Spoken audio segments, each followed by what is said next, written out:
Ben's Ride. Great was the mourning for Sancho, because his talents and virtues made him universally admired and beloved. Miss Celia advertised, Thorny offered rewards, and even surly Pat kept a sharp lookout for poodle dogs when he went to market, but no Sancho or any trace of him appeared. Ben was inconsolable, and sternly said it served Bab right when the dogwood poison affected both face and hands. Poor Bab thought so too, and dared ask no sympathy from him, though Thorny eagerly prescribed plantain leaves, and Betty kept her supplied with an endless succession of them steeped in cream and pitying tears. This treatment was so successful that the patient soon took her place in society as well as ever, but for Ben's affliction there was no cure, and the boy really suffered in his spirits. "I don't think it's fair that I should have so much trouble, first losing father and then Sanch. If it wasn't for Lita and Miss Celia, I don't believe I could stand it," he said one day in a fit of despair about a week after the sad event. "Oh, come now, don't give up so, old fellow. We'll find him if he's alive, and if he isn't, I'll try and get you another as good," answered Thorny, with a friendly slap on the shoulder, as Ben sat disconsolately among the beans he had been hoeing. "As if there ever could be another half as good," cried Ben, indignant at the idea. "Or as if I'd ever try to fill his place with the best and the biggest dog that ever wagged a tail. No, sir, there's only one Sanch in all the world, and if I can't have him, I'll never have a dog again." "Try some other sort of pet, then. You may have any of mine you like. Have the peacocks, do now," urged Thorny, full of boyish sympathy and goodwill. "They are dreadful pretty, but I don't seem to care about 'em, thank you," replied the mourner. "Have the rabbits, all of them," which was a handsome offer on Thorny's part, for there were a dozen at least. "They don't love a fellow as a dog does. All they care for is stuff to eat and dirt to burrow in. I'm sick of rabbits." And well he might be, for he had had the charge of them ever since they came, and any boy who has ever kept bunnies know what a care they are. "So am I. Guess we'll have an auction and sell out. Would Jack be a comfort to you? If he will, you may have him. I'm so well now I can walk or ride anything," added Thorny in a burst of generosity. "Jack couldn't be with me always, as Sanch was, and I couldn't keep him if I had him." Ben tried to be grateful, but nothing short of Lita would have healed his wounded heart, and she was not Thorny's to give, or he would probably have offered her to his afflicted friend. "Well, no, you couldn't take Jack to bed with you or keep him up in your room, and I'm afraid he would never learn to do anything clever. I do wish I had something you wanted. I'd so love to give it to you." He spoke so heartily and was so kind that Ben looked up, feeling that he had given him one of the sweetest things in the world, friendship. He wanted to tell him so, but did not know how to do it, so caught up his hoe and fell to work, saying, in a tone Thorny understood better than words, "You are real good to me. Never mind. I won't worry about it, only it seems extra hard coming so soon after the other." He stopped there, and a bright drop fell on the bean leaves, to shine like dew till Ben saw clearly enough to bury it out of sight in a great hurry. "By Jove, I'll find that dog, if he is out of the ground. Keep your spirits up, my lad, and we'll have the dear old fellow back yet." With which cheering prophecy Thorny went off to rack his brains as to what could be done about the matter. Half an hour afterward, the sound of a hand-organ in the avenue roused him from the brown study into which he had fallen as he lay on the newly mown grass of the lawn. Peeping over the wall, Thorny reconnoitered, and, finding the organ a good one, the man a pleasant-faced Italian, and the monkey a lively animal, he ordered them all in as a delicate attention to Ben, for music and monkey together might suggest soothing memories of the past, and so be a comfort. In they came by way of the lodge, escorted by Bab and Betty, full of glee, for hand organs were rare in those parts, and the children delighted in them. Smiling till his white teeth shone and his black eyes sparkled, the man played away while the monkey made his pathetic little bows and picked up the pennies Thorny threw him. "It is warm, and you look tired. Sit down, and I'll get you some dinner," said the young master, pointing to the seat which now stood near the great gate. With thanks in broken English, the man gladly obeyed, and Ben begged to be allowed to make Jacko equally comfortable, explaining that he knew all about monkeys and what they liked. So the poor thing was freed from his cocked hat and uniform, fed with bread and milk, and allowed to curl himself up in the cool grass for a nap, looking so like a tired little old man in a fur coat that the children were never weary of watching him. Meantime, Miss Celia had come out, and was talking Italian to Giacomo in a way that delighted his homesick heart. She had been to Naples, and could understand his longing for the lovely city of his birth, so they had a little chat in the language which is all music, and the good fellow was so grateful that he played for the children to dance till they were glad to stop, lingering afterward as if he hated to set out again upon his lonely, dusty walk. "I'd rather like to tramp round with him for a week or so. Could make enough to live on as easy as not if I only had Sanch to show off," said Ben, as he was coaxing Jacko into the suit which he detested. "You go with me, yes?" asked the man, nodding and smiling, well pleased at the prospect of company, for his quick eye and what the boys let fall in their talk showed him that Ben was not one of them. "If I had my dog, I'd love to." And with sad eagerness Ben told the tale of his loss, for the thought of it was never long out of his mind. "I think I see droll dog like he way off in New York. He do leetle trick with leather and dance and go on he head and many things to make laugh," said the man, when he had listened to a list of Sanch's beauties and accomplishments. "Who had him?" asked Thorny, full of interest at once. "A man I not know. Cross fellow what beat him when he do ladders bad." "Did he spell his name?" cried Ben breathlessly. "No, that for why man beat him. He name General, and he go spell Sancho all times, and cry when whip fall on him. Ah, yes, that name true one, not General?" And the man nodded, waved his hands, and showed his teeth, almost as much excited as the boys. "It's Sanch! Let's go and get him now, right off!" cried Ben, in a fever to be gone. 100 miles away, and no clue but this man's story? "We must wait a little, Ben, and be sure before we set out," said Miss Celia, ready to do almost anything, but not so certain as the boys. "What sort of dog was it? A large, curly, white poodle with a queer tail?" she asked of Giacomo.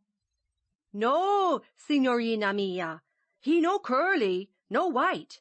He black, smooth dog, little tail, small, so." And the man held up one brown finger with a gesture which suggested a short, wagging tail. "There, you see how mistaken we were? Dogs are often named Sancho, especially Spanish poodles, for the original Sancho was a Spaniard, you know. This dog's not ours, and I'm so sorry." The boys' faces had fallen dismally as their hope was destroyed, but Ben would not give up. For him there was and could only be one Sancho in the world, and his quick wits suggested an explanation which no one else thought of. "It may be my dog. They color him as we used to paint over trick horses. I told you he was a valuable chap, and those that stole him hide him that way, else he'd be no use, don't you see, because we'd know him. But the black dog had no tail," began Thorny, longing to be convinced, but still doubtful. Ben shivered as if the mere thought hurt him, as he said in a grim tone, "They might have cut Sanch's off." "Oh, no! No, they mustn't, they wouldn't! How could anyone be so wicked?" cried Bab and Betty, horrified at the suggestion.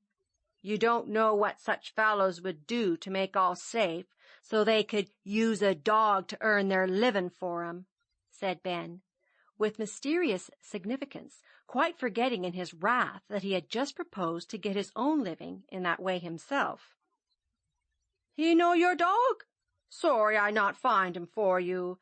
Addio, signorina. Grazia, signor. Buongiorno, buongiorno." And kissing his hand, the Italian shouldered organ and monkey, ready to go. Miss Celia detained him long enough to give him her address, and beg him to let her know if he met poor Sanch in any of his wanderings, for such itinerant showmen often cross each other's paths. Ben and Thorny walked to the school corner with him, giving more exact information about the black dog and his owner, for they had no intention of giving it up so soon. That very evening, Thorny wrote to a boy cousin in New York, giving all the particulars of the case, and begging him to hunt up the man, investigate the dog, and see that the police made sure that everything was right. Much relieved by this performance, the boys waited anxiously for a reply, and when it came, found little comfort in it. Cousin Horace had done his duty like a man, but regretted that he could only report a failure. The owner of the black poodle was a suspicious character, but told a straight story, how he had bought the dog from a stranger, and exhibited him with success till he was stolen, knew nothing of his history, and was very sorry to lose him, for he was a remarkably clever beast. "I told my dog man to look about for him, but he says he has probably been killed with ever so many more, so there's an end of it, and I call it a mean shame." "Good for Horace! I told you he'd do it up thoroughly and see the end of it," said Thorny, as he read that paragraph in the deeply interesting letter. "May be the end of that dog, but not of mine. I'll bet he ran away, and if it was Sanch, he'll come home. You see if he doesn't," cried Ben, refusing to believe that all was over. 100 miles off? Oh, he couldn't find you without help, smart as he is," answered Thorny incredulously.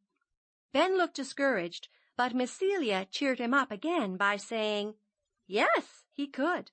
My father had a friend who left a little dog in Paris, and the creature found her in Milan, and died of fatigue the next day. That was very wonderful, but true, and I've no doubt that if Sanch is alive, he will come home. Let us hope so and be happy while we wait." "We will," said the boys, and day after day looked for the wanderer's return, kept a bone ready in the old place if he should arrive at night, and shook his mat to keep it soft for his weary bones when he came. But weeks passed, and still no Sanch. Something else happened, however, so absorbing that he had almost forgotten for a time, and Ben found a way to repay a part of all he owed his best friend. Miss Celia went off for a ride one afternoon, and an hour afterward, as Ben sat in the porch reading, Lita dashed into the yard with the reins dangling about her legs, the saddle turned round, and one side covered with black mud, showing that she had been down. For a minute Ben's heart stood still. Then he flung away his book, ran to the horse, and saw at once by her heaving flanks, dilated nostrils, and wet coat that she must have come a long way and at full speed. "She has had a fall, but isn't hurt or frightened," thought the boy, as the pretty creature rubbed her nose against his shoulder, pawed the ground, and champed her bit as if she tried to tell him all about the disaster, whatever it was. "Lita, where's Miss Celia?" he asked, looking straight into the intelligent eyes, which were troubled but not wild. Lita threw up her head and neighed loud and clear, as if she called her mistress, and, turning, would have gone again if Ben had not caught the reins and held her. "All right, we'll find her." And, pulling off the broken saddle, kicking away his shoes, and ramming his hat firmly on, Ben was up like a flash, tingling all over with a sense of power as he felt the bare back between his knees, and caught the roll of Lita's eye as she looked round with an air of satisfaction. "Hi there, Mrs. Moss! Something has happened to Miss Celia, and I'm going to find her. Thorny is asleep. Tell him easy, and I'll come back as soon as I can." Then, giving Letta her head, he was off before the startled woman had time to do more than wring her hands and cry out, "Go for the squire! Oh, what shall we do?" As if she knew exactly what was wanted of her, Letta went back the way she had come, as Ben could see by the fresh, irregular tracks that cut up the road where she had galloped for help. For a mile or more they went, then she paused at a pair of bars, which were let down to allow the carts to pass into the wide hayfields beyond. On she went again, cantering across the new-mown turf toward a brook, across which she had evidently taken a leap before, for on the other side, at a place where cattle went to drink, the mud showed signs of a fall. "You were a fool to try there. But where is Miss Celia?" said Ben, who talked to animals as if they were people, and was understood much better than anyone not used to their companionship would imagine. Now Letta seemed at a loss, and put her head down as if she expected to find her mistress where she had left her, somewhere on the ground. Ben called, but there was no answer, and he rode slowly along the brookside, looking far and wide with anxious eyes. "Maybe she wasn't hurt and has gone to that house to wait," thought the boy, pausing for a last survey of the great sunny field, which had no place of shelter in it but one rock on the other side of the little stream. As his eye wandered over it, something dark seemed to blow out from behind it, as if the wind played in the folds of a skirt, or a human limb moved. Away went Letta, and in a moment Ben had found Miss Celia, lying in the shadow of the rock, so white and motionless he feared that she was dead. He leaped down, touched her, spoke to her, and receiving no answer, rushed away to bring a little water in his leaky hat to sprinkle in her face, as he had seen them do when any of the riders got a fall in the circus, or fainted from exhaustion after they left the ring, where "do or die" was the motto all adopted. In a minute the blue eyes opened, and she recognized the anxious face bending over her, saying faintly as she touched it, "My good little Ben, I knew you'd find me. I sent Letta for you. I'm so hurt I couldn't come." "Oh, where? What shall I do? Had I better run up to the house?" asked Ben, overjoyed to hear her speak, but much dismayed by her seeming helplessness, for he had seen bad falls and had them too. "I feel bruised all over, and my arm is broken, I'm afraid. Letta tried not to hurt me. She slipped, and we went down. I came here into the shade, and the pain made me faint, I suppose. Call somebody and get me home." Then she shut her eyes and looked so white that Ben hurried away and burst upon old Mrs. Payne, placidly knitting at the inn door. So suddenly that, as she afterward said, "it scanned her like a clap o' thunder. Ain't a man nowheres round, all down in the big medder gettin' in hay," was her reply to Ben's breathless demand for everybody to come and to see Miss Celia. He turned to mount, for he had flung himself off before Letta stopped, but the old lady caught his jacket and asked half a dozen questions in a breath. "Who's your folks? What's broke? How'd she fall? Where is she? Why didn't she come right here? Is it sunstroke?" As fast as words could tumble out of his mouth, Ben answered, and then tried to free himself, but the old lady held on, while she gave her directions, expressed her sympathy, and offered her hospitality with incoherent warmth. "Sakes alive, poor dear! Fetch her right in. Liddy, get out the camphor. And, Melissy, you haul down a bed to lay her on. Falls is dreadful uncertain things. Shouldn't wonder if her back was broke. Father's down yender, and he and Bijah will see to her. You go call him, and I'll blow the horn to start him up. Tell her we'd be pleased to see her, and it won't make a mite of trouble." Ben heard no more, for as Mrs. Payne turned to take down the tin horn, he was up and away. Several long and dismal toots sent Letta galloping through the grassy path as the sound of the trumpet excites a war-horse, and father and Bijah, alarmed by the signal at that hour, leaned on their rakes to survey with wonder the distracted-looking little horseman approaching like a whirlwind. "Guess likely Grandpa's had another stroke. Told 'em to send over soon's ever it come," said the farmer calmly. Shouldn't wonder if something was afire somewheres, conjectured the hired man, surveying the horizon for a cloud of smoke. Instead of advancing to meet the messenger, both stood like statues in blue overalls and red flannel shirts till the boy arrived and told his tale. "Sho, that's bad," said the farmer anxiously. "That brook always was the darndest place," added Bijah. Then both men bestirred themselves helpfully, the former hurrying to Miss Celia, while the latter brought up the cart and made a bed of hay to lay her on. "Now then, boy, you go for the doctor. My woman folks will see to the lady, and she'd better keep quiet up yender till we see what the matter is," said the farmer, when the pale girl was lifted in as carefully as 4 strong arms could do it. "Hold on," he added, as Ben made one leap to Lita's back. "You'll have to go to Berryville. Dr. Mills is a master hand for broken bones, and old Dr. Babcock ain't. 'Tisn't but about 3 miles from here to his house, and you'll fetch him 'fore there's any harm done waitin'." "Don't kill Lita," called Miss Celia from the cart as it began to move.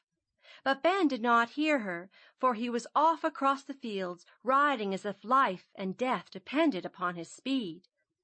"That boy will break his neck," said Mr. Payne, standing still to watch horse and rider go over the wall as if bent on instant destruction.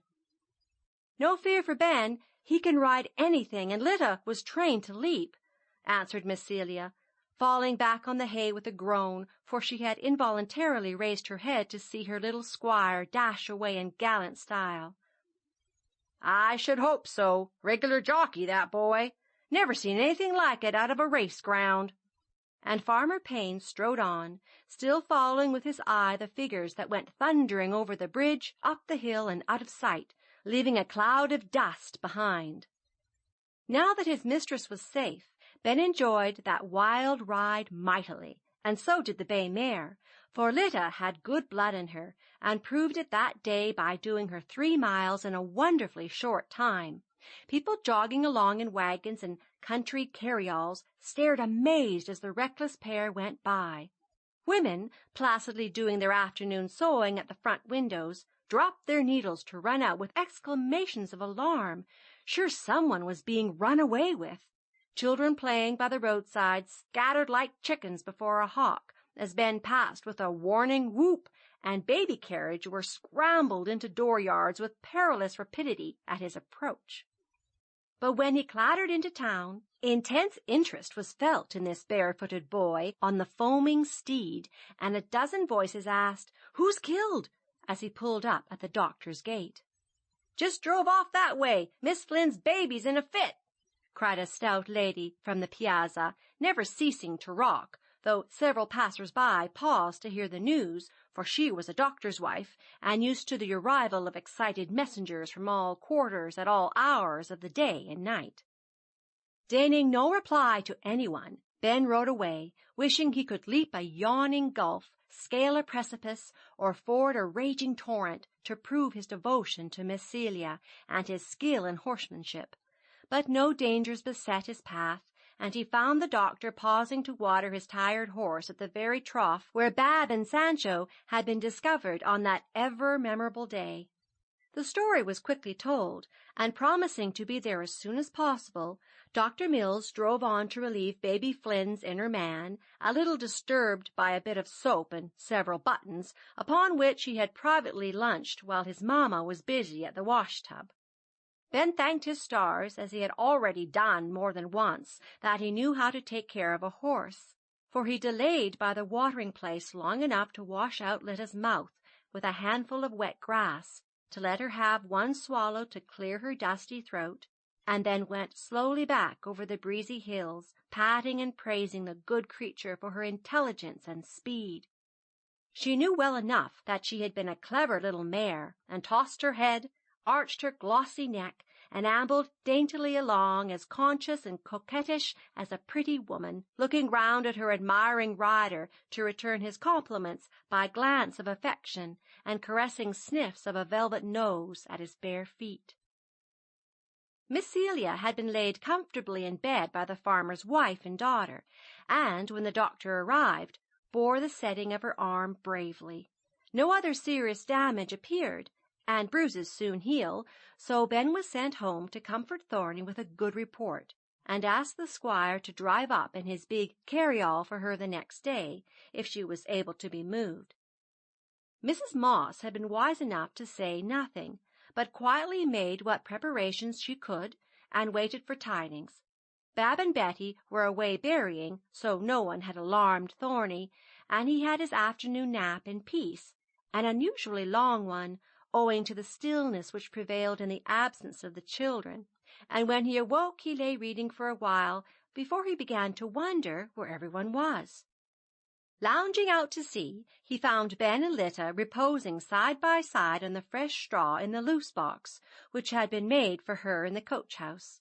By the pails, sponges, and currycombs lying about, it was evident that she had been refreshed by a careful washing and rubbing down, and my lady was now luxuriously resting after her labours, with her devoted groom half asleep close by. "Well, of all queer boys, you are the queerest, to spend this hot afternoon fussing over Lita, just for the fun of it," cried Thorny, looking in at them with much amusement. "If you knew what we've been doing, you'd think I ought to fuss over her, and both of us had a right to rest," answered Ben, rousing up as bright as a button, for he longed to tell his thrilling tale, and had with difficulty been restrained from bursting in on Thorny as soon as he arrived. He made short work of the story, but was quite satisfied with the sensation it produced, for his listener was startled, relieved, excited, and charmed in such rapid succession that he was obliged to sit upon the meal-chest and get his breath before he could exclaim, with an emphatic demonstration of his heels against the bin, "Ben Brown, I'll never forget what you've done for Celia this day, or say bow legs again as long as I live. George, I felt as if I had 6 legs when we were going the pace. We were all one piece and had a jolly spin, didn't we, my beauty?" And Ben chuckled as he took Lita's head in his lap, while she answered with a gusty sigh that nearly blew him away.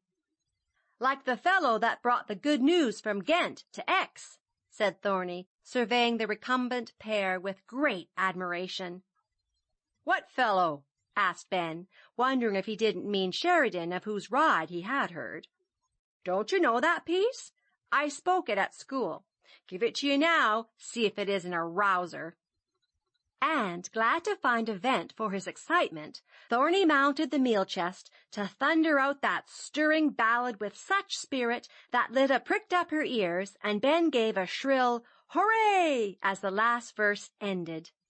"And all I remember is friends flocking round, as I sat with his head 'twixt my knees on the ground, and no voice but was praising this Roland of mine, as I poured down his throat our last measure of wine, which, the burgesses voted by common consent, was no more than his due who brought good news from Ghent." End of chapter 15.